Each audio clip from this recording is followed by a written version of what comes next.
Bismillahirrahmanirrahim. Assalamualaikum warahmatullahi wabarakatuh. Perkenalkan, nama saya Edi Suryadin, salah satu mahasiswa dari Universitas Muhammadiyah Mataram, Prodi Ilmu Pemerintahan. Alhamdulillahirabbil alamin, wassalatu wassalamu ala asrafil anbiya'i wal mursalin sayyidina Muhammadin wa ala alihi washabihi ajmain, amma ba'd. Izinkan saya dalam video ini untuk memaparkan materi, yaitu penerapan elektronik e-government pada Dinas Kantor Perpajakan pertama dalam pemberian pelayanan pada Kota Bontang, Kalimantan Tengah.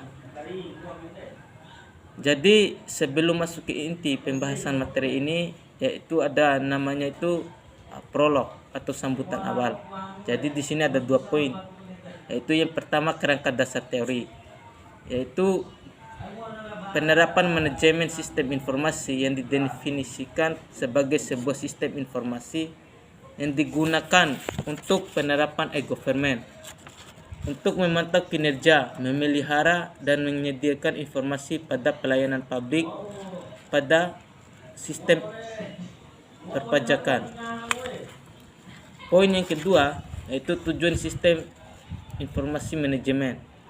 Suatu sistem informasi manajemen atau SIM yaitu menyajikan informasi untuk pengembangan keputusan pada perencanaan, pengambilan pemerkasaan, perorganisasian pada suatu sistem perusahaan. Jadi kita masuk kepada inti pembahasannya. Penerapan elektronik e-government pada kantor pelayanan publik, yaitu pajak pertama dalam pemberian pelayanan di Kota Bontang, Kalimantan Tengah. Penerapan e-government ini pada kantor pelayanan pajak atau KPP dalam pelayanan pajak yang dimaksudkan untuk mengetahui secara mendeskripsikan keberhasilan dari e-government tersebut.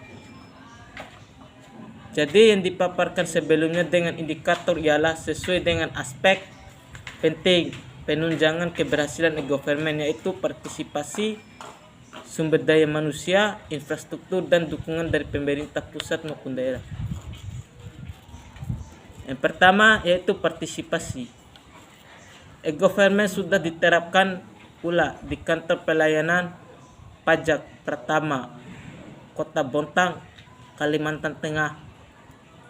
Aspek terpenting dari perkembangan elektronik e-government atau elektronik kepemerintahan adalah banyaknya sektor yang terlibat dari berinteraksi untuk meningkatkan kesempatan kerja. Jadi kesempatan kerja untuk membuat semacam yang namanya sebuah sistem untuk menyediakan layanan informasi yang terakurat untuk pelayanan publik.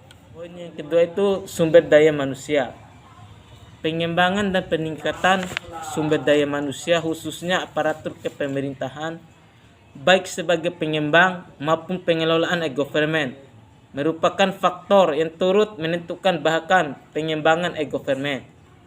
Berdasarkan hasil penelitian yang terjadi di lapangan, elektronik e-government pada kantor pajak pertama di Kota Bontang, Kepulauan Riau mengenai sumber daya masih pada e-government.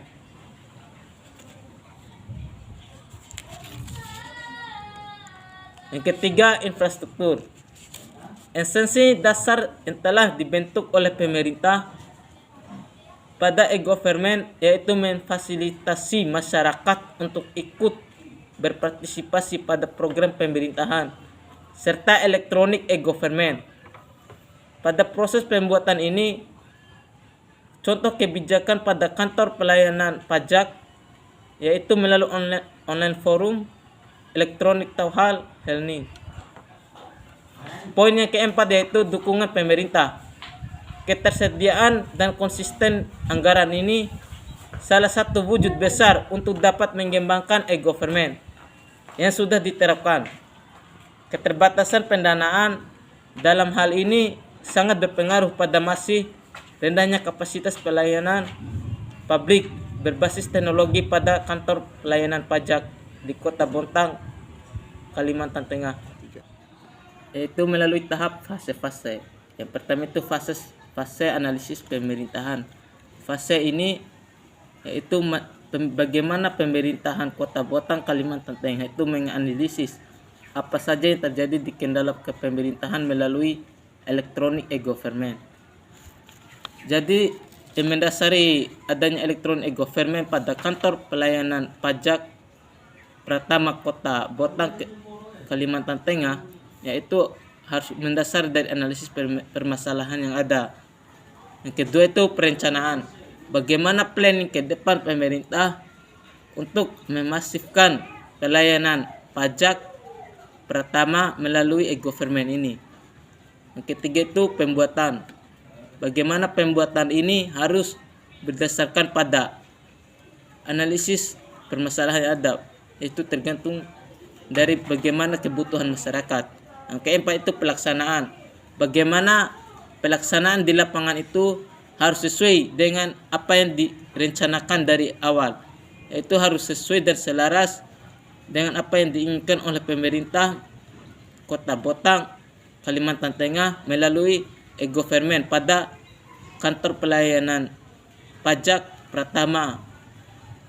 Yang keempat, yang kelima, uji publik, yaitu bagaimana uji publik ini yaitu sama dengan melakukan sebuah riset di lapangan.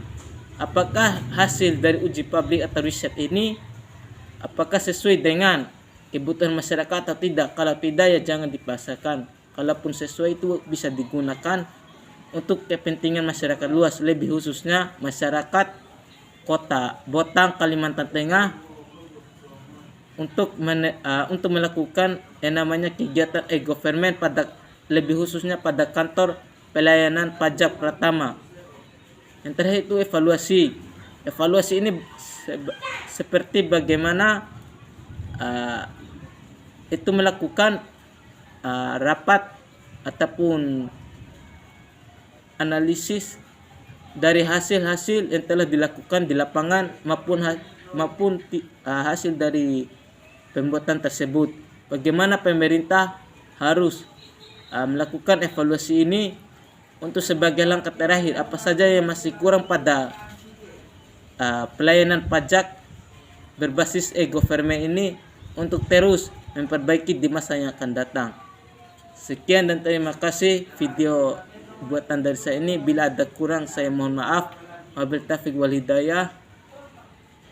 Fastabiqul khairat. Wassalamualaikum warahmatullahi wabarakatuh.